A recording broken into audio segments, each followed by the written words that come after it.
Здравейте! Днес ще ви покажа какво значи това приложение Steam.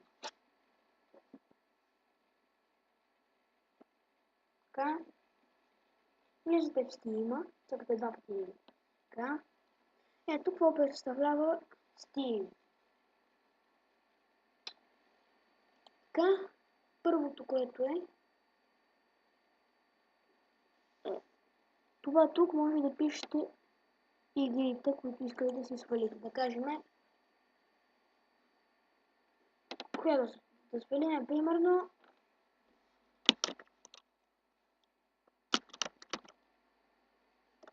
или пък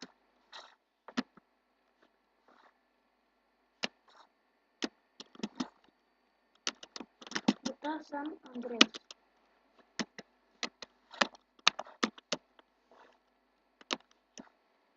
Така.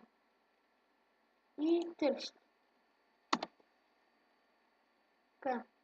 Влизате от Store и кликате първо. И тук ще ви излезат всички игри, които има.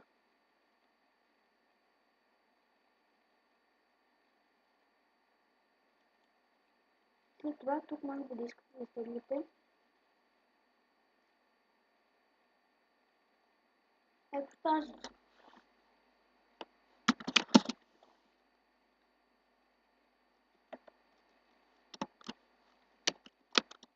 Готова съм.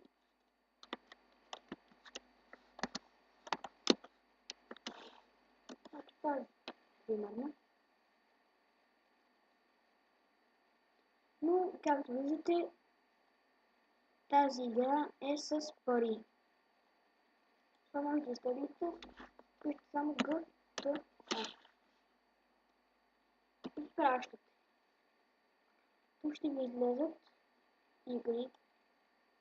Вие си избирате, ако искате платена, ако искате безплатно. Но, както виждате, за сега безплатни няма. Може и да вкарат някоя, но не знам. Това е да се влизате в холма. Така. Това тук е, в което бяхме преди малко. А това е моето начално имейл, който е тук. Така. Ако искате да го сваляте, запомнете, влизате, насъгате върху стария файл, оставате с мишката върху него и тук ви излизат. Цъкате първото.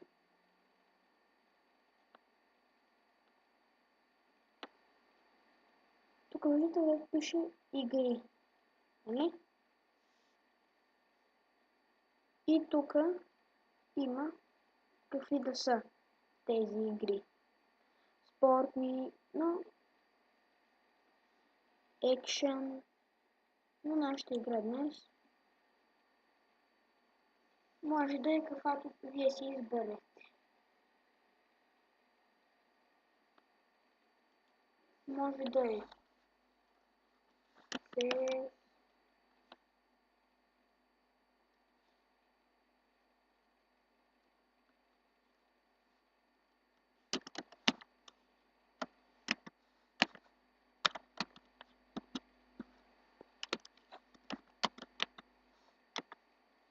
може да е Counter-Strike.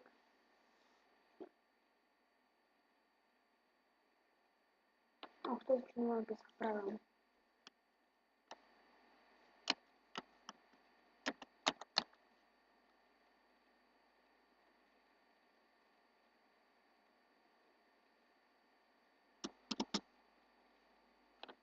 Street.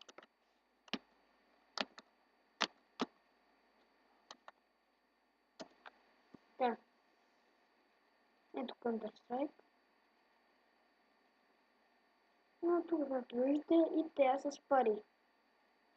Но ако вие нямате нищо против, можете направо да си я вземете с парите. Еми, това беше всичко от мен. Надявам се да ви е харесало и да ви е полезно. Но смятайте, че това Steam може да ви потрябва само ако нямате Замунда или не знаете как да се регистрирате в Замунда.